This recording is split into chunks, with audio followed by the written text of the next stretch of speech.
There's a part of me that has realized that when I become clear on something or I see something, if I don't act on it, things just seem to explode and get worse and worse and worse. So now I don't question it. I'm just like, okay, this seems crazy and I have no idea what's going to happen on the other side of it, but I know what's going to happen if I don't take that action and I don't want that. So that is what kind of the pain of the potential stagnation is greater than the opportunity. I've created that.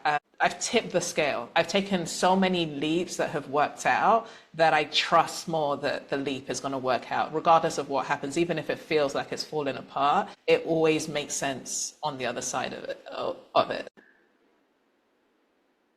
Hey, everybody, welcome to another episode of the What If You Could podcast. And today, my lovely shimmering guest, all the way from Tulum, Mexico, is Adaku Mabagu, right? Yes. How did I do? Did I do well? Did I do okay? You did well. The surname is like you are enjoying a really good piece of chocolate if you're into chocolate and you say so it's Mmm, bagu. mmm. I have chocolate every night after dinner. I There you have go. this much 85% dark chocolate. That much every night after Okay. dinner. So So yes, I got it. Thank you for the visual. Thank you for the visual. So guys, I don't have a lot here as far as our guest. Normally I read a bio, but there's so much here. There's so much I want to get into. I want to jump in and I want Adaku to be able to tell her story. But what I'm going to do is, because what we always do, I'm going to ask my guest the what if you could question. So, Adaku, what is your what if you could? what if I could?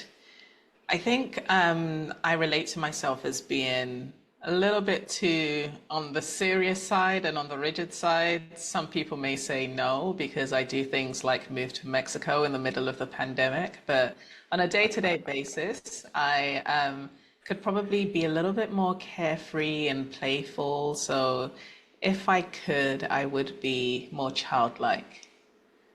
Hmm. What what keeps you from going there? Because I feel a real silly side of you. You've got this beautiful smile and you've got these twinkly eyes like there's something going on back there. So, what keeps you from exposing that side? Well, I think that being the eldest daughter of seven children came with a lot of responsibility early on. So I was conditioned to kind of always think about how my decisions were influencing my or impacting my siblings so I had this sense of responsibility, and when you have that much responsibility from a young age, it kind of makes you a little bit serious. You're constantly thinking about the what ifs instead of what now, so There's the first child syndrome and the second child and the third child. I'm the third child, so they just forgot me completely, right? But the first child has that built in. It's a bizarre phenomenon, but it steps up another notch when it's the first daughter. It's even tougher than just being the first child. But you've been hugely successful, so it's obviously paid off for you. Um, would you mind giving us a little bit of background and telling us a little bit about your story and how you sure. got here? Sure. So I was actually born in Nigeria. My dad was the first millionaire of the village that he grew up in. He's not educated till this day, so he can't read or write, but he speaks really good English. And he was really successful, which was good. I can't remember too much of that, but when I was around 6 years old, his businesses started to crumble, and I'm not sure till now of the details of that. But as a result, he was really scared and worried that he wouldn't be able to educate his children because education costs money in Nigeria. So, because he knew my mum was a British citizen, he asked her to go to the UK to wait for him while he tries to resolve his issues because he knew there was free education there. So my mum ended up kind of transitioning from being a kept woman, having staff, drivers, family living in house, so a huge community around her, to being by herself with three children, pregnant with her fourth in a new country. So it was kind of night and day. And she had qualifications as a teacher, but because they weren't obtained in the UK, she had to go to university to get them up to the level that they needed to be. But she didn't have the support, so she didn't. So she was supply teaching, and that created an inconsistency with finances. So sometimes there was money and everything was fine, and when there wasn't, she supplemented on credit cards, and obviously that caught up on her. So a lot of my childhood memories are Bayleaf's knocking on the door and kicking the door down and taking all of our furniture. And we would go months without electricity and gas. So it was really cold in the house and we had no electricity. So we'd have to do our homework around candlelight. And she would always kind of lean on the kind of the shopkeepers and kind of get food when she didn't have food, but sometimes it would go without food, you know. So it was really, really tough. And as the firstborn daughter, actually in our culture, we're from an Igbo tribe, and in the Igbo tribe, every firstborn daughter is given the name Ada, and it usually follows something, and Ada means the firstborn daughter. And there's a saying that the firstborn daughter is the second mom. So before you're even taking your first breath, you have this role placed onto you. So there was definitely an implied responsibility that was felt. And I quickly, by the age of 8, I was braiding hair and babysitting, and any money I'd make, I'd give it to my mom. And What was it like though? I mean, that had to be because you were what, 6 when you moved to England? I mean, what type of culture shock was it to go from Nigeria, right? Or yeah, from Nigeria with your mom and your family members, your other brothers and sisters to England. I mean, that had to be like a crazy culture shock for you. it was. My mum would always tell me about when we arrived at the airport, and I was so amazed by how many white people I saw. So I just kept saying, "Oh my gosh, there's so many white people," because it was so foreign to me. So that was already the kind of like again, my brain's trying to compute what's going on here. But outside of that, I think we were a little confused. I don't think that we had that conversation about this is why we're moving. So I thought it was a short trip. And one of my kind of core memories, painful memories, was this realization that I wasn't going to see my dad for a while. There was like a moment where we were sitting in a hotel room and I said to my mom, we're not going to see dad for a while, right? And she said, I don't know. And my heart sunk. And so that was kind of when I started realizing, oh, life's about to get really, really different from here on out. So, yeah. Yeah. You're a young lassie. Have you ever heard of a comedian named Richard Pryor? Yeah. Okay, Richard Pryor's I'm great. not that Well, young. well, it's a compliment. I appreciate it. So Richard Pryor, he said one day, he goes, I went to Africa for the first time in my life. And I was like, where'd all these brothers and sisters come from? He's like, this is amazing. I love it here. He goes, I've I just found my people. I had no idea, right? Because there's so much racism in America. It's tough to be a black guy. He would drop the N word like every other sentence. But when he went to Africa, he was like, changed his life, the way he looked at stuff differently. But you had it the opposite. You're like, dude, Yeah. where'd all these white people come from? Yeah, it's so interesting when you're used to being the majority and you become the minority. It's kind of like, oh my gosh, I'm not normal. But then I have a friend who I went to Kenya with 2 years ago, and she had the same experience. So she's French and Moroccan, so she's white, and we were in Kenya, and I wasn't even thinking anything of it. We went to safari, and then we did New Year's there, and we were in a club, and she was like, oh my gosh, now I know what it's like to be a minority. And I was like, oh yeah, oh, because I was so How used does to it it. feel, right? Exactly. So that was kind of the shock for her. She was like, wow, I feel really kind of exposed right now. So yeah, you don't really know what that feels like until you kind of are put into that position. So. Yeah, it's a whole different feeling. And you know, I've been fortunate to go to Europe quite a bit, and Britain has seemed to be a lot more acceptable of African Americans and the black community and Nigerians and people of race. It seems like they've been a lot more acceptable and open than like America, right? We're still dealing with race stuff in America. It's bizarre to me, right? It's like when are you guys going to figure all this stuff out? Because it's stupid, right? But did you feel that when you got there, like you were at least accepted, or were you just like, this is horrible? Not as a child, but definitely. So it's interesting because I lived in the US in Houston, Texas when I was 14 because my mum was trying to move to be around family and she had a number of siblings that were in Houston and the green card situation was really difficult to have. And I preferred the States over the UK. So the UK is very much a politically correct culture, so nothing is quite said out loud. So you kind of feel the discrimination and you experience it by the opportunities you get or don't get. Like I have multiple examples of experiences that I can share. But what's refreshing about the US is that the people that are racist are very verbal about it. So it's like, oh, at least I know where you stand. Like I can step to the side. It's like I prefer it. It's like, oh, okay. Like so I actually think that it's better the way the US is because everyone is so kind of boisterous about who they are and what they believe that you can decide who you align with. Whereas in the UK, it's a lot more suppressed than it's more felt and it's less overt. So yeah. It's not proper to be racist in Britain, but in America, if you're walking down the street and you see a dude with a white pointy hat and a robe on, just go to the other side of the street Oh, because that guy's a exactly. douchebag, right? It's like, at least Exactly. you know, right? At least you know. But so that's interesting. So you go from Nigeria to Britain and then to America.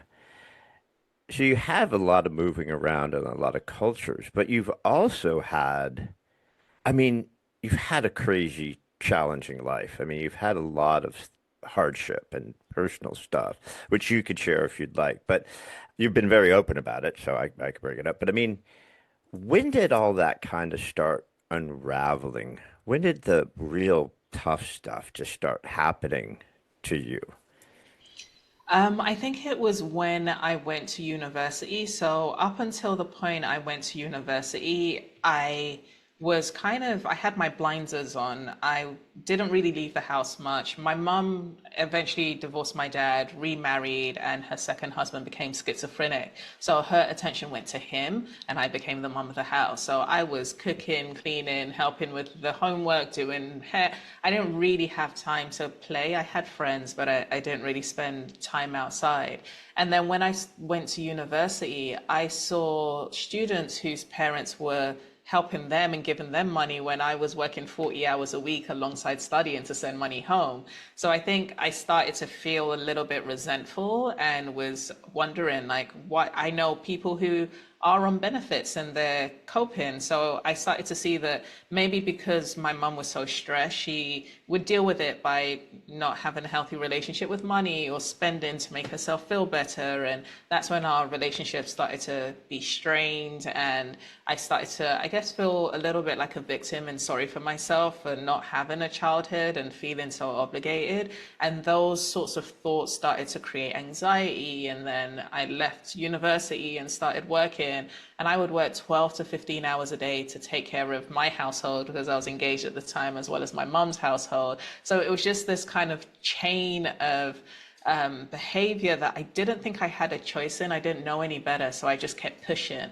And that pushing eventually led me to a hard stop, which was a breakdown. I fell into depression, which I didn't think I was a candidate for. I thought it only happened to weak people that were lazy, and I was strong, and I was definitely humbled.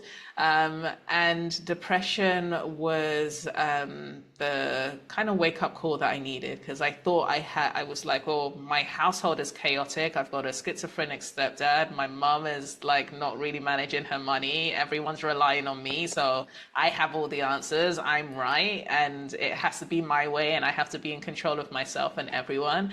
And when I broke down, I was like, maybe I don't have all the answers, and maybe I've lost a little bit of control. So I need You to. know, isn't that funny how sometimes you looked at it so beautifully because sometimes your body and your mind goes on tilt, right? And it protects you from completely frying your system, right? It's like your body goes, you know what? You're done. I'm Mm, shutting you down because you've taken on so much and you're doing so much. Obviously, now we see where the seriousness comes from, right? Of, trying to keep that silly side to the side. But isn't it amazing if you're lucky? Because some people, they don't get that. They stroke out and just prick and die, right? But mhm, it's awesome that not only did your body shut you down because it had to before mhm. you completely fried your system, but you were able to look at it like, you know what? Maybe there's a silver lining in this. Maybe this was a good thing that this happened because it could have been Oh, worse. I didn't really go silver lining first. I'm telling the story in hindsight. At the time, it was definitely not silver lining. At the time, it was, I can't figure out my way out of this. I got to kill myself, and then I had a failed suicide attempt. But so it wasn't as smooth. But from that point, I did have a conversation with God that, like, I was angry, and I was like, you interrupted me taking my life. So if I'm supposed to be here, help me figure this thing out so that I never experience this again. And that's when a friend of my brother's introduced me to a coach who was really integral in me making that pivot and starting to understand my mind. But yeah, there was no form of, in that level of despair, there was no form of positivity or positive perspective going on at all. But yeah, I can see in hindsight, I needed to break down to be even open to considering that there was another way. Like, now I've been there, so I'm kind of asking a rhetorical question, but what's it like when you get there? When you're at that breaking point, where you're just like, you know what? It would just be so much better if I wasn't here. I'm just so sick of all this shit. I'm exhausted, right? And depression and all that hits. What's it like? How did that feel for you when you hit that wall? So I describe it as the analogy or metaphor that I give because a lot of people that surrounded me didn't really know what depression was and they were struggling to wrap their head around it. And also because they saw me as so strong, they were just like, just get over it. And I'm like, I can't. So the way that I was able to describe it is if you imagine or visualize an orange fruit, it's really bright, it's citrusy, it's like you associate it with like summertime and vivation, and it falls on the floor and it cuts open and a little bit of the juice flows out. And some ants are like, "Ooh, sugar." And then they all start moving towards it. And because it's an orange and it doesn't have any arms, it can't dust the ants off. So when you look at the orange on the floor, it's still there, but it's this helpless, it can't move, and there's lots of creepy, crawly ants around it. So it doesn't look as appealing.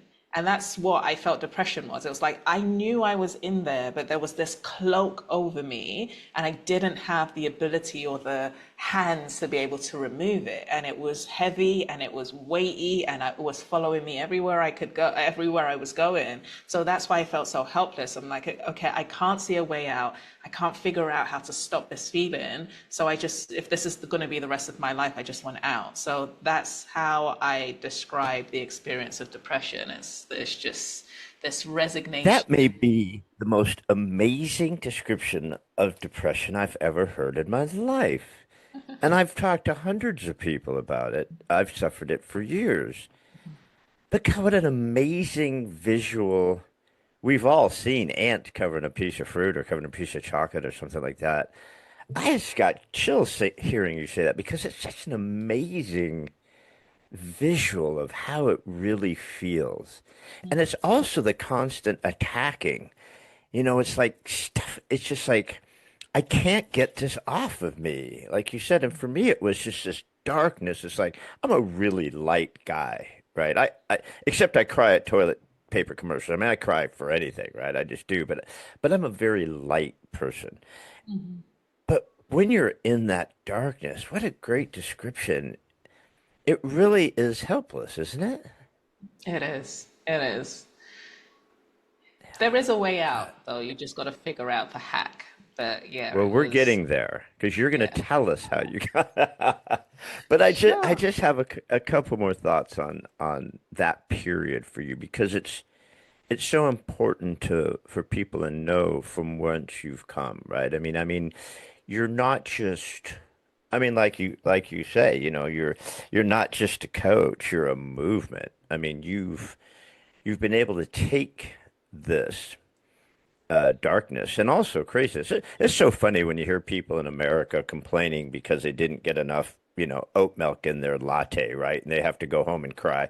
And it's just like, dude, you have no idea. And then here you come along with this story of so many different things that have happened to you. And you could have just said, hasta luego, I'm out of here. That would have been easy, right? But instead, something inside you said, I'm going to make things better. And not just for you, but for others. So when did that light come on? When did you go, I'm going to shift this thing? So this is the benefit of being an eldest daughter. It's like I had a purpose beyond myself. It's like I had no choice but to make it because when you touched on racism and an example of systematic racism that we experienced in the UK when my mum moved there, because we came from affluent, she went straight to a very affluent area called Golders Green, and it's mainly populated by Jewish people. And while her money was running out in the hotel, someone in the hotel said to her, if you're a citizen, you're entitled to government housing. And the way that the UK works, you can go to the local authority and they should house you in the area of that local authority. But she got moved to a area called Tottenham and she was housed there. So then now we were in an underprivileged black housing estate, So that was the first kind of shift. And my siblings will come back from school and say to me that their teachers would say to them, I don't even know why you guys are bothering with education. You're probably only going to end up in McDonald's. So this is kind of how these people don't move social classes because everything kind of feeds into each other. So now you're in an underprivileged area where people are resorting to crime and selling drugs, and young girls are having babies early. And in school, you're being told, why are you even here? You're going to end up in McDonald's. So there's no hope around.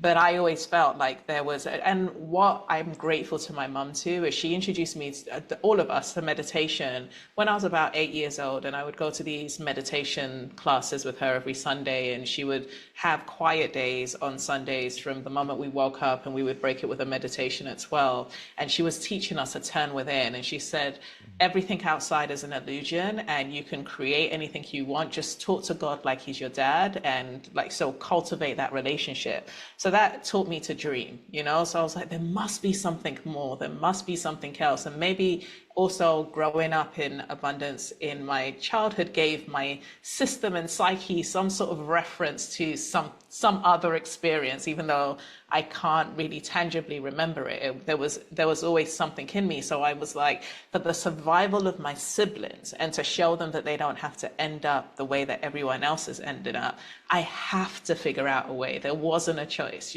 So that kept me, no matter how tired I was, no matter how stressed I was, I had to do it for them, So that I kind of had an automatic why. I didn't have to find it. That my family were my why. You know, I love that so much, but I, when you touched on a little bit, but when you were growing up and you did have some affluence and you were on the other end of the scale in Nigeria, and you show up in England and you're going to try to stay there, things don't turn out and you end up going to the poor black community. Did you have did you notice that? Was there some sort of visceral response like, wow, we've, how did we get here, Mom? What the heck happened? Or was there some sort of conscious reaction that you had like, wow, now we are, well, with teachers telling you stuff like that and seeing all the violence and stuff, but what did you do to you? Because you were the oldest, so you're your younger siblings probably had no real clue of what affluence was. So what was that like for you when you kind of saw the reality of where you were? Yeah, I remember always feeling like why are we suffering? Why is things so hard? Why is my mum going through this? So I had this empathy as a child, which is why I felt I have to do something about this. But I don't know whether it was fresh in my memory in terms of the comparison. I think I would ask, like, where are our uncles and aunties? Like, it just felt like we were alone, which is what bonded us. So my family are a little codependent because we just had each other and we didn't have entertainment. We couldn't watch TV. There was no electricity. So my mum really kind of cultivated us being together. And it just felt like all of a sudden we're in this new country, we're struggling, and we only have each other. We don't have any aunties, uncles, dad's not here. So it just felt like, yeah, this is just really hard all of a sudden, and this isn't fair. And why are we going through this? So there was a sense Yeah. of something's not right about this. I've talked to a lot of people. I love, rags to riches stories. I've talked to a lot of people about that, raised in South Philly or raised in the worst part of New York or Houston or, like raised in Compton in LA, and with four or five brothers or eight brothers or 10 brothers and sisters. And I always ask them about exposure, because you're in this world, you're in this bubble of the stuff, right? The poor black community, you're only going to work at McDonald's or sell drugs or whatever. So the exposure isn't the best. You know what I mean? You're not getting exposed. Now you had a little bit of it early. Your siblings didn't, but what was that like trying to fight your way out of something without really a vision of what's better out there, especially for your siblings and stuff? How did you lead them to a different sort of mindset, a different sort of exposure that they could focus on? I did a lot of things I didn't want to do, was firstly the case. I wanted to be a singer and dancer, and my mum was like, if you don't go to uni, your siblings won't. I was like, okay, pick my course. And she picked a course at random, and I went to college and hated it and got through it. But I think university was really big for me because that was the first time I put myself in a diverse environment with lots of different people from lots of different backgrounds. And just kind of hearing their stories was like, oh, everyone's not going through this. Oh, there could be another way. And then in my second year of university, I was able to secure one of the highest paid internships in a mutual funds company. And that was enlightening for me in a number of ways. So I was put in the IT department, but I got to see the business side. So I would come in at 8 a.m., but then there were traders that were working before me. And maybe because I had this motivation to get out of the circumstance, I would walk up to their office and be like, why are you guys playing golf in the middle of the day? What do you do? And they would tell me. And they were like, oh, the market's open at the same certain time. And this is what we do. And then I'll say, how much you earn? And they'll say anywhere between 300 to a million a year. And I was like, oh, I want to be a trader, and that's how I started. Like, if they can do it, what is the difference between them and me? I can do it. And I got my first mentor from that organization. He didn't know that he was going to be my mentor at that time. I think he enjoyed my the confidence I walked around with, and he came and he was like, "Who are you?" And we started talking. And after I graduated university, and when I eventually started my business, probably about 8 years after, I reached out to him and said, "Hey, I've gone alone, and I need someone to just check in with. Would you be open?" He said, "Absolutely." So he met with me. He recently died, unfortunately, from brain cancer, but he would meet up with me once every month, and he said that was he grew up in a all white neighborhood and he's married to a white woman, and so seeing me be so ambitious and want something different for myself made him feel like he wanted to give back to me. So I'm super grateful for that. But until I went to university in that organization, I didn't know what was possible, and that was like my first breakout, and it's continued to expand from there. But there was one situation that really kind of broke my heart because of how hard I was working. there was a program called the TAP program, which was for graduates in the business side. And I had exceeded expectations on the program that I was in IT, and I wanted to join the TAP program because then you could train to be a trader or investment analyst. And they said that they only take people from red brick universities. I was like, what's a red brick university? And a red brick university is like the equivalent to Stanford and Harvard and stuff in the US. And I didn't even know that there was a ranking of universities because of where I went to school, So it's like, because of where you grow up, you don't even know that this is something that it matters to employees. And if I had known, I would have prepared myself to be accepted by one of those schools to give myself more opportunity. So this is kind of how circumstances remove you from having access to opportunities. And just because of qualifications rather than capability, I wasn't able to enroll for that program. But it's okay. I turned out okay.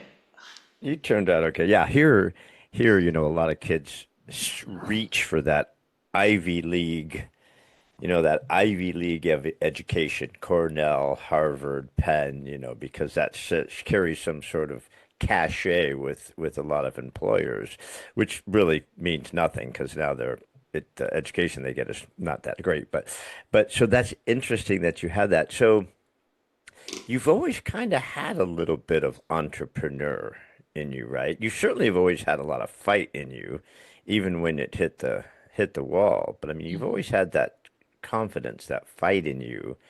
So how did you ever end up being a trader? Did you end up getting into that gig? No. And we can Good. debate why. I tried, and I wouldn't even get in. So this is, again, it's like I went to university, and when I graduated, I was like, okay, well, I know that this field exists, so I'm going to see what the entry level jobs are in this field. And the graduate jobs would say no qualifications needed, just a degree from anywhere. And I put in about 50 applications, didn't get shortlisted for one. And I don't know whether I don't want to, I don't like to see myself as a victim, but I'm like, the only thing that they can see is my name, and my name clearly isn't Anglo. It's like, is that what it is? Because there's nothing else. I've got good grades. I've like got all of the leadership things. I played sports. Like, there's no reason I shouldn't even get called for an interview. So I gave up on that, and then I fell into recruitment because I was Googling graduate jobs, and it showed that you can get to six figures on commission. I was like, okay, I'll do that, and that was kind of the foundation of where my career began. So tell us, that's awesome. Yeah, you weren't Jack Smith, right? Jack Smith maybe got moved up to the headline for whatever reason, because Jack's probably not that smart. But he's Jack Smith, right? Um, so how did you put this together? Because you've got a very successful story. So you founded Healed Hero, a global community for high-performing firstborn daughters. That's a pretty big statement. You're a founder of Healed Hero, a global community for high-performing firstborn daughters. So how did you come up with that? Did you just go, I know there's a lot of gals like me out there and they need help, so I'm gonna prepare a program just for them. Yeah, it was kind of an accident. I had my recruitment business and I grew that to seven figures. And by year four, I lost all motivation. I woke up and I didn't want to go to work. And I kept waking up and didn't want to go to work. I'm like, I'm not depressed, but I'm not motivated. What has switched off? And I realized I had a kind of midlife crisis at 30 and went to, after kind of speaking to my mom, and she was like, why are you listening to everyone? Because everyone was telling me it's a phase, just stick with the business. She said, turn within. You have the answer that you need. And I said, you're right. So I went to India for a month without my phone, without my laptop, told my assistant, don't tell anyone where I am unless it's life or death. And my dad got her to give him my number because he said that he had a dream that I died. But while I was there, I realized I was like singing every day, meditating every day, kind of doing aesthetic dance. And I was like, oh, I realized that my siblings are graduating now and they're working for themselves. So the pressure to provide for them had reduced significantly. So my why had died with their independence. And I was like, who am I actually? My whole life had been kind of weaved around who I should be for my family, that I'd lost any sense of self. So I was like, okay, well, if that's the case, I can see why I don't really care about this business. I wanted to be a singer and now I'm running a recruitment business. It's not what I want to do. So I guess I need to come back and shut the business down. So that's what I did. I came down. I was like, I'm shutting it down. My mentor from the mutual fund was like, are you crazy? You have a seven-figure business. It's at the peak of its growth. You need to double down. I'm like, yeah, no, I can't. So that was one of the crazy decisions that I made. And my sister was like, I used to be so proud to tell everyone you had a business. Now, like, you don't even know what you do. And I was like, oh, that hurts. But from that point of view is where things started to kind of open up for me. And people would tell me, you need to be a coach, you need to write a book, you need to share your story. And I was like, everyone and their dog is a coach. I do not want to be a coach. It's such a saturated market. Everyone is seen as used car salesmen. So I avoided it for a long time. And then I was asked to do a talk at a personal development event for entrepreneurs. And I shared my story about how I went from being living in my car for 2 weeks to growing the seven-figure business. And all of the questions from the entrepreneurs were, tell me more about when you were depressed. How were you able to get up every day? How did you work through it? How did you? And I was like, wow, I thought they'd be asking about what strategy did I use to grow the business. But no, they were all focused on the experience of that stress. And I thought, okay, well, maybe I haven't gone through all of this in vain. Maybe I was supposed to go through it so that I can uniquely position myself to help people. And that's when I started becoming open to being a coach. And when I started telling certain friends that I think I'm going to step into coaching, my first client was one of my friends who was like, I guess I have to pay you now. And I was like, oh, okay, that's when you, because You've we, been giving me all this advice for for free for all these free. years. Not for free, and yes, for free, but I would always know when he needed support because he would text me brunch. And then I was like, oh, okay, so he's going to treat me to breakfast and he's going to pick my brain on something. And I was fine with it. But yeah, that's when we went to an official container. And I was able to kind of take him from being on meds and struggling with anxiety to letting go of the meds and starting to thrive in his career. And I was like, okay, maybe this is a fluke. And that kept happening over and over again. People would get off meds, people will see the exponential success. And I was like, okay, I think I've got something here. And then I started working on a methodology because I started seeing patterns in people's brains. I was like, we're not as complicated as we think we are. We have one root belief, which is some version of I'm not enough. And everyone's decision that they made as a child is unique to them. So some people, mine is I'm not valued. Other people's could be I'm not respected, I'm not acknowledged. And based on that decision, your mind then malfunctions and just repeats on that same script. So no matter whether you're dealing with work or children or family or spouse, you're running the same pattern. So you're skewing reality to fall into that pattern. So I was able to design a process to help everyone figure out their root belief and then teach them how to become their own coach by unnumbing themselves to that pattern over and over again. And as they do and they interrupt it, they can create a new program which has them step into a new way of being, which then creates new results. So as I was doing that, I was doing that with everyone, and I would find that the work is pretty intense, but the people that were thriving in the work were women, and they were women entrepreneurs. So I was like, okay, let me just lean where there's no resistance, and I started working with female entrepreneurs and executives. And last year, two of my clients asked for coaching on their dynamic with their firstborn daughters, and I was like, what is happening here? And then I stepped back and I looked at all of my clients and I was like, every single one of them is a firstborn daughter. Maybe there's something generational in this. And then I Googled firstborn daughters, and then research on eldest daughter syndrome came up that had been done in 2024. And I said, okay, I'm going to niche on this and I'm going to play my part in breaking this cycle that continues. So that's how I arrived at working with high achieving firstborn daughters. Okay, you opened up a whole bunch of stuff there. Um, First of all, India. What made you just pick up and go, all right, unless someone shoots off a nuclear warhead, do not reach out to me, right? And you pack up and go to India. What what popped in your head that told you to do that? What made you go do that? So I wouldn't recommend that again. I clearly wasn't thinking straight.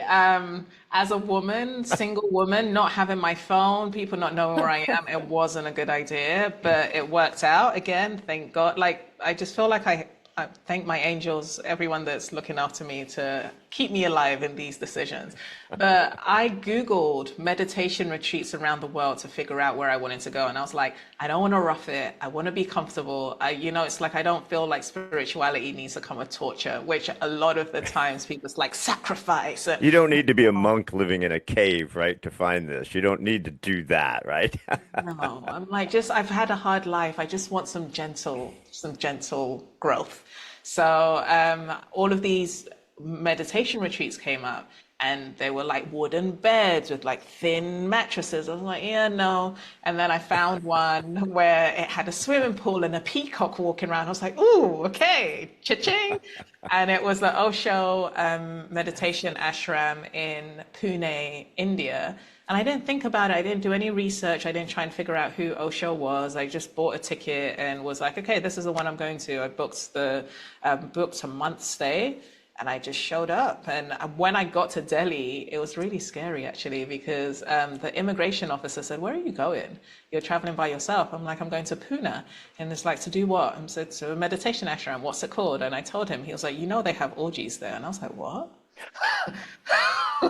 No, they didn't say that on their website. What did I sign up for? So I got really worried. But yeah, in the 70s, I think he had a reputation for like free love, and everyone was walking around naked, and it wasn't that. So I was Well, do safe. me a favor. When we get off camera, would you mind giving me the address to that? Because that sounds great to Absolutely, me. absolutely, sure. I didn't see any of that. Maybe it was going on. I sometimes feel like I have a sign on my head saying "Don't even try," So maybe it was going on in the undercurrent, and I wasn't privy to it. Well, we know that those Sharmas and some of these leaders and stuff, they'll do some crazy stuff to get you to the next level, right? And if orgies is part of it, well, whatever. I mean, we're all good here, but Yeah. so India. So the other thing that you said so many things in that one little sentence that we talked about. Um, Earlier, you said I didn't need to search for my why. It was there. I needed to take care of my family. I needed to take care of my siblings. I had my why. Yet, this seemed to be why number two. It's like you built that, it was kicking butt. Your mentor's like, you're crazy, don't get rid of this. But you're like, I'm bored. I'm not passionate about this. I don't want to get up. I don't want to work. So you were searching for why number two, weren't you? I was. I was like, what is my purpose? And Yeah. India, did India bring it to you? Did you find it No, there? again, it's so interesting telling stories, because it does seem like it's like ABC. It definitely wasn't that in reality. I felt like I was lost for a long time. So while I was in India, I met someone who's a dear friend now called E, and he works, I think he was the director of sports therapy for the New York Knicks. He doesn't do that anymore. But he approached me and he was like, "What's your story?" And I told him, and he was like, "You're such an A-fester." I was like, "What are those?" And he said, "Have you heard of Burning Man?" And I was like, "No." He was like, "You haven't heard of Burning Man?" I was like, "I don't know. I guess I don't get out much." I'm like, "Sorry." And then he said, what did he say? He was like, "Okay, well, Burning Man is this festival that is in a desert, and it's really creative, and there's these parties, and A-Fest is like a mix between TED Talks and these festivals, and I think you would love it." And I was like, "I guess. I don't know." He was like, "Put in an application form and see." And it's an event that is run by a company called Mind Value, which most people know if they're interested in personal development. And it's one of their premium events. I don't think they run it anymore. So my first event I went to was in 2016. And that was the first time I met a woman called Lisa Nichols, and I hired her as my coach. So Lisa was on the movie The Secret, and she was the first Black woman I saw in terms of representation. I think she was one of two Black women that had a publicly listed business, and she's a coach. And I was just like, who is this woman? I was really intimidated by her. So I started working with her. And in that community, it's entrepreneurs from all around the world. They're into self-healing. So it was refreshing because at breakfast, the table conversation was, yeah, so this is my childhood trauma and this is what I'm working. I'm like, people talk like this? Like, I found my people. So it's because growing up, I was always told you're intimidating, but in this group of people, people were telling me you're so regal, and I was like, I'm not intimidating. It's like, okay, like maybe it's not that I'm intimidating, maybe it's just the people I bring something up in people that experience opened up so many things to me. I saw people who were making money and in their purpose, and I always used to think you have to make money first and become successful, then you can give back. And they were doing it at the same time. So that's when I started becoming open to like, what does that look like for me? And I was still pushing away coaching. And even when I worked with Lisa, she was like, you need to write a book, you need to start speaking, like think about coaching. And I was rejecting it. No, no, no, no, no. And yeah, so after I did that personal development event, it kind of just all these things, I was doing my friend a favor that allowed me to speak, that then saw me to see. So it wasn't like oh, I know what my purpose is. I set the intention and I was open to it. And these circumstances and situations were planting seeds. And then when the pandemic happened, I had a friend that was living in Tulum and she was like, there's no pandemic here. If you want freedom, come here. And I was like, that sounds good. So I bought a ticket. Again, one of those crazy things. Everyone's like, what are you doing? No one's traveling. I'm like, I am. Well, we went down to Cozumel, right by Ah, Tulum. yeah, We yeah. went down to Cozumel during the pandemic because we're like, you know what? They don't have television, so they don't think the world's coming to an end, right? So No. it was a lot better thing. But so I have to go back now to that paragraph because you brought so much stuff besides the India and the why. What a major shift that you made. You know, that took a lot of guts. That took a lot of belief in yourself, or you just said, well, I'm jumping out of a plane without a parachute. Let's see what happens. Hopefully I end up somewhere soft, right? But that's a big leap what you did. What was that like when you go, you know what? I'm closing this seven-figure thing down and I'm just gonna go with my gut on this. That's a big leap. A lot of people don't achieve greatness or don't achieve their purpose in life because they can't do that. It's uncomfortable. They want to stay where it's comfortable and they don't want to do that. So, what was that shift like for you? I think my childhood kind of trained me to be bold despite my fear. So a lot of people mistake it and think that I have confidence. I don't. I've just learned to like get out of the fire. And that's how that's what the experience is like to me. If I feel stagnant, if I feel unclear, and I get some form of clarity, what I have felt. So when I tell people my story and tell them about like the period of depression and failed suicide attempts, they say, "Oh my gosh, I'm so sorry," and I'm like, "I'm not." And they say, "Why?" And I said, "Because I knew something was wrong leading up to being depressed, and I feel like I was getting answers in meditation or like I was being shown a different way. But because I thought I knew it all, I needed it to look a certain way. And it was only until I was picked up and thrown against the wall that I was like, okay, all right, I don't have the answers. I'm open." So there's a part of me that has realized that when I become clear on something or I see something, if I don't act on it, things just seem to explode and get worse and worse and worse. So now I don't question it. I'm just like, okay, this seems crazy and I have no idea what's going to happen on the other side of it, but I know what's going to happen if I don't take that action and I don't want that. So that is what kind of the pain of the potential stagnation is greater than the opportunity. But I've created that.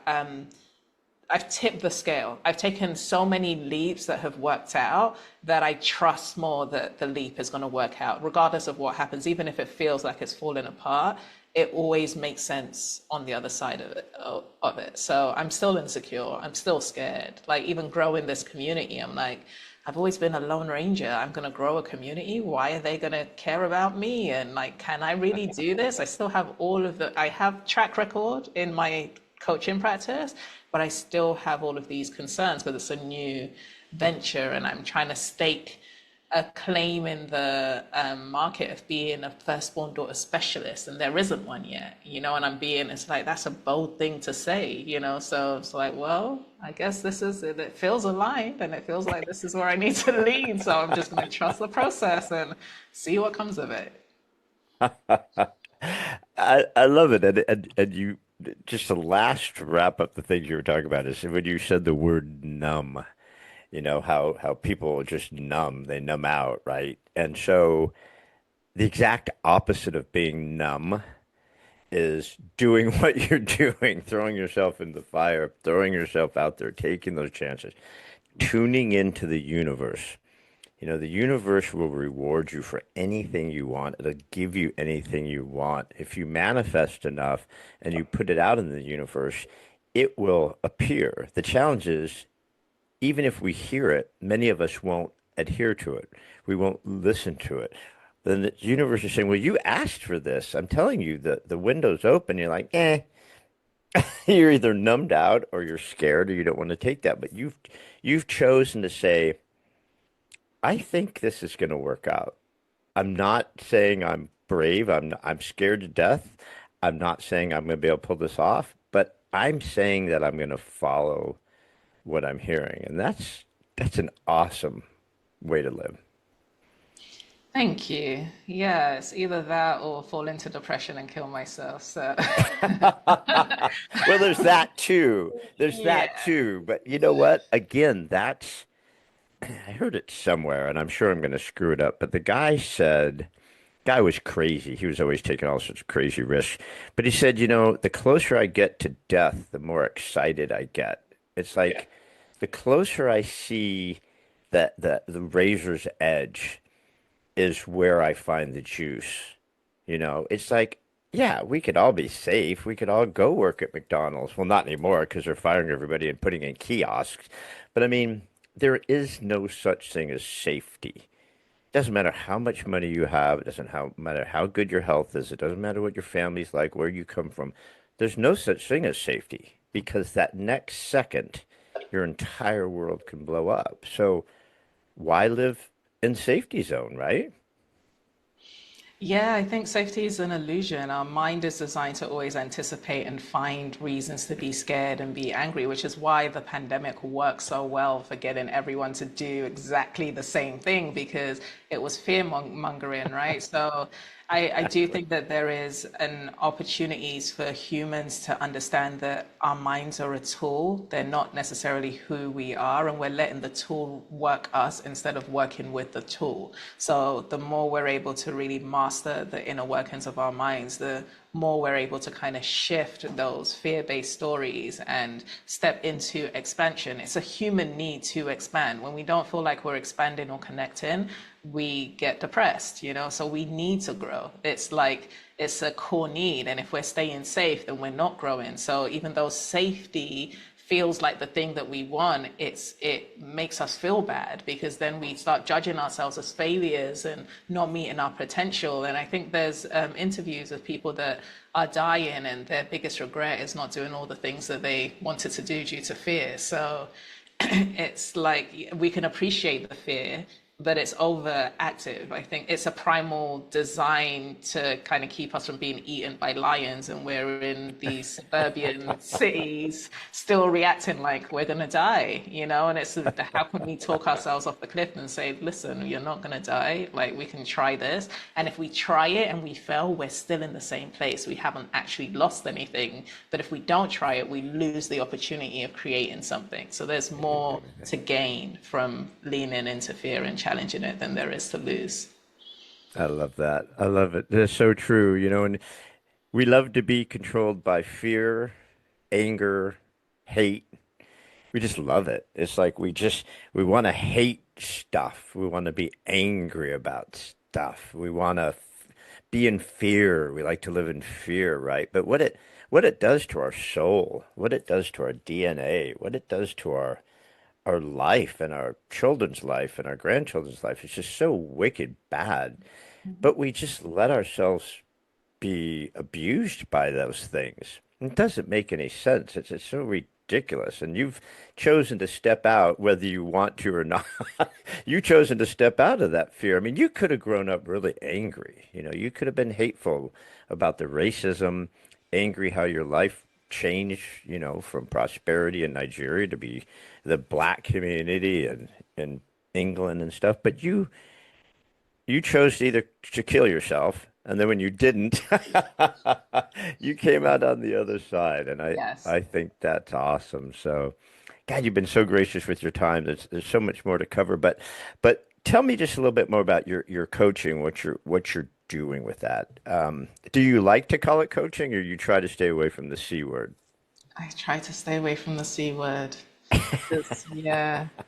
It has its stigma that I feel like I'm going against. And when I try to get my clients to describe what I do, they're like, "You're not a coach." And I'm like, "What am I?" They're like, "Oh no, but it's not coaching." I'm like, "That's not helpful."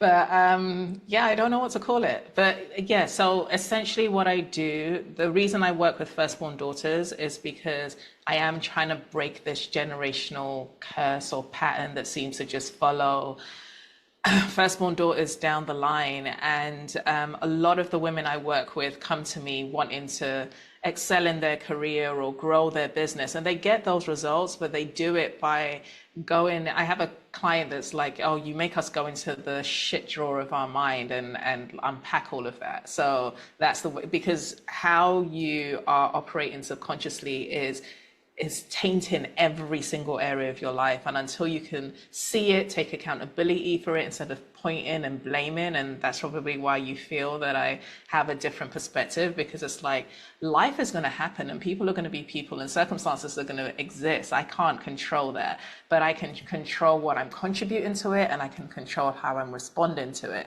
And a lot of that reaction that comes from me stems from the painful experiences I had in the past and the person I thought I needed to become to survive.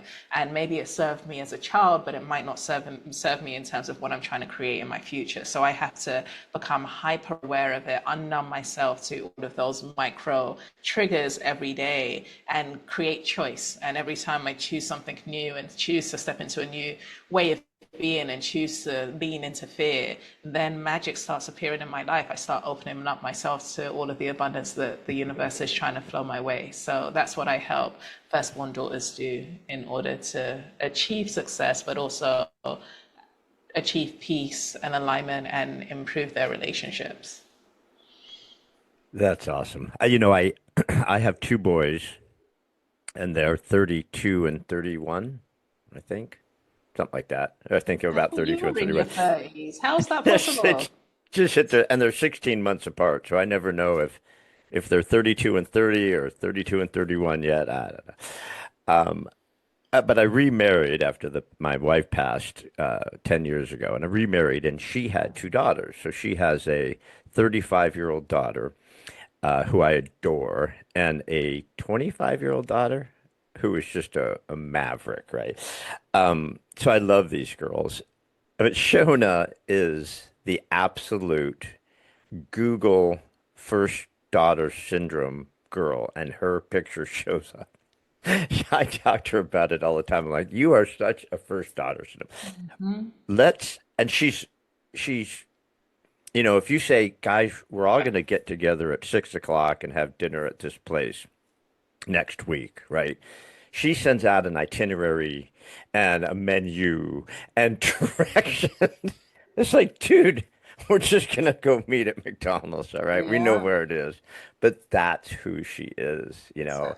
And she would be so great for your program because she's such a hard worker. They have an autistic son that's been a little bit of a challenge for them.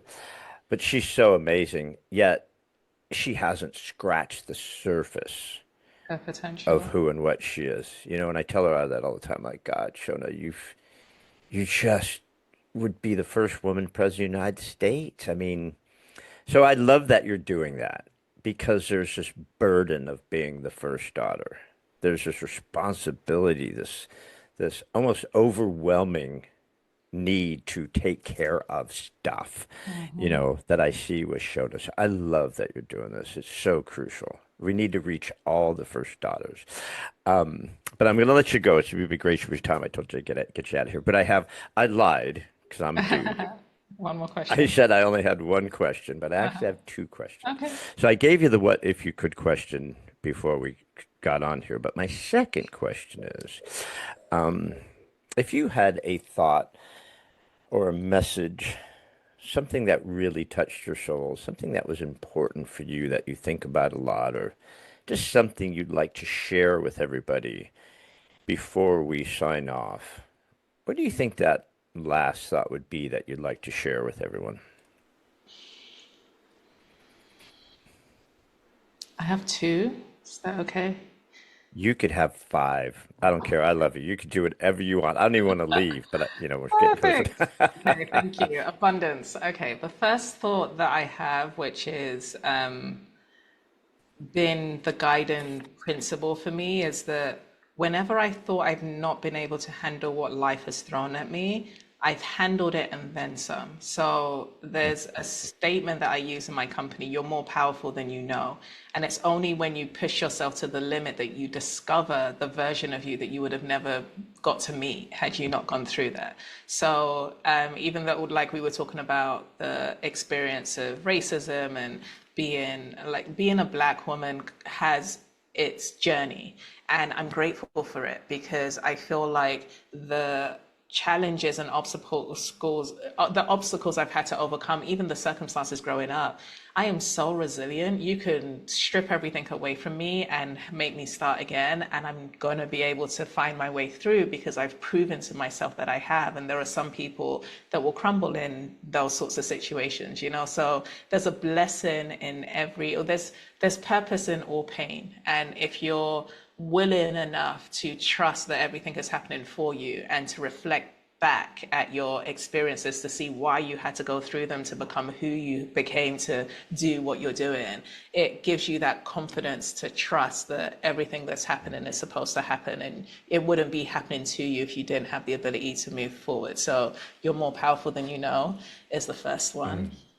The second one is the thing that breaks my heart, and it really makes me emotional now that I'm on the other side of depression and I work with my clients.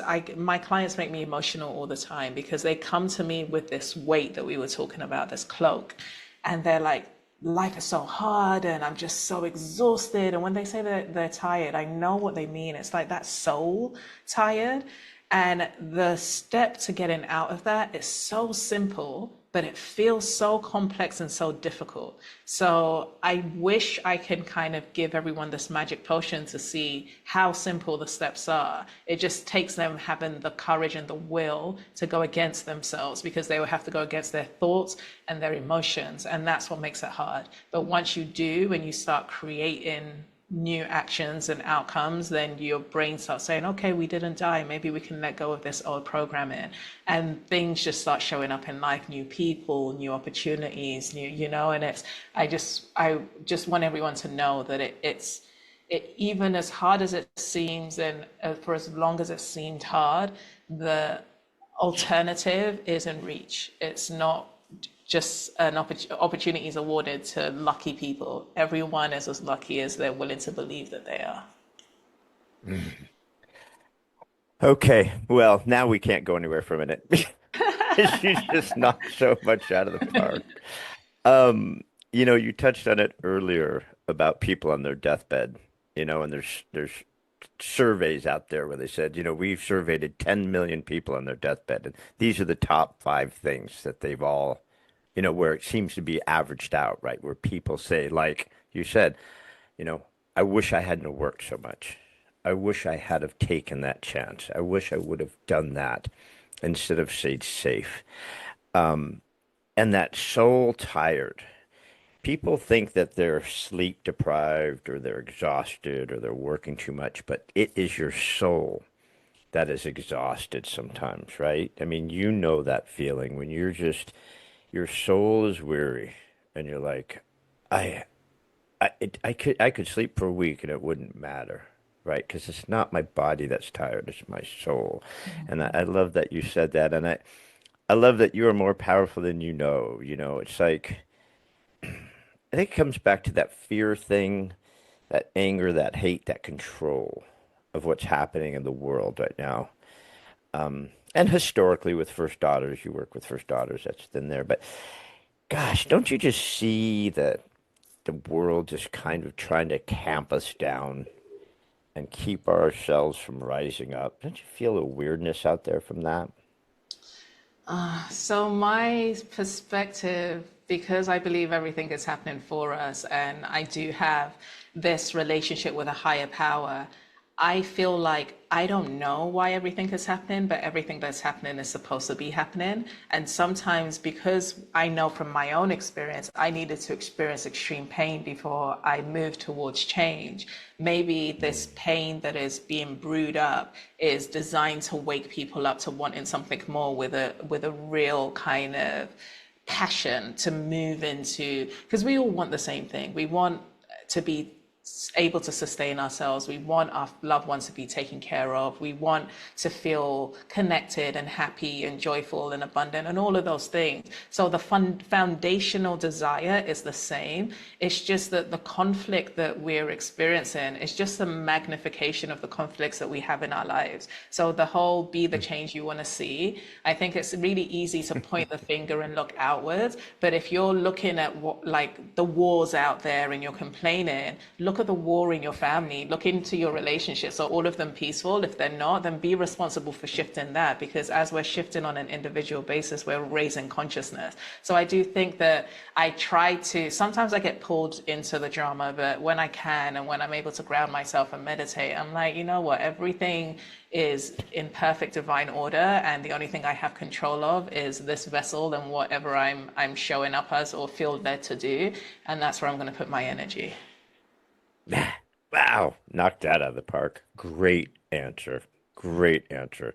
I'm going to replay that one over and over. That is a great answer that people need to hear that because it's so true. It's the only way through, right? It's the only way through is to have that. There's a great gal, and I hope I get her name right. Jocelyn Jones is a black gal from the South in the United States, and she went to school to become a minister. And they all were right behind her. You got this, girlfriend. Become a minister, become a minister. Well, when she finished with ministry school or minister school or whatever it is, they go, "Oh, yeah, we don't let women be ministers." And she's like, "Dude, are you serious? You know I was going." So she has started a program or a mission to help black women, or I think it's all women, right, become ministers because they shut the door on her. And she's like, I'm just going to create my own ministry. It was so awesome. So you remind me so much of her, similar kind of stories and stuff. You've been such an absolute joy. I am so glad that our paths cross. You're just Likewise. amazing. So do me a favor, where can everyone get more of Adaku? Where can we find you? Where's your sites? Where are you? And how do we get more of you? So I need to get better at social media. It's definitely one of the things I need to step into for myself that I'm very scared of. So I'm not lying that I have fears. But my website is www.healedhero.com. And I am focusing my energy on just kind of building a little bit of a movement on LinkedIn right now. So I'm on all of the platforms, but I'm not actively on them. I feel like my target demographic right now is on LinkedIn, and then I'll move out. So you can contact me via my website or send me a connection request on LinkedIn. Well, we'll find you on LinkedIn. I'll make sure I post that. And it's www.healedhero.com. www.healedhero.com. Yeah. Perfect. Okay, well, we'll go to healedheroes.com. So, Adako, you've been amazing. This has just been so wonderful. I love your story. I love what you're doing. I'm going to share this with my daughter, Shona, even though she doesn't listen to my podcast, but I make her listen to this one because she's a first daughter to the max. And she needs to Amazing. come see you because there's so much more. So you've been such a treasure. Thank you. Thank you So so much this for has your been a time. fun I'm really grateful. conversation. Thank you. You've made me feel so comfortable. I was able to be my playful self, which I'm not always. So thank you for creating a space to allow me to relax and be me. Absolutely. I love all sides of you. You're awesome. So I'm glad we got to see a little bit of that one too. So, all right, everybody. Thank you so much for tuning in, and we'll see you next time. Bye, everybody.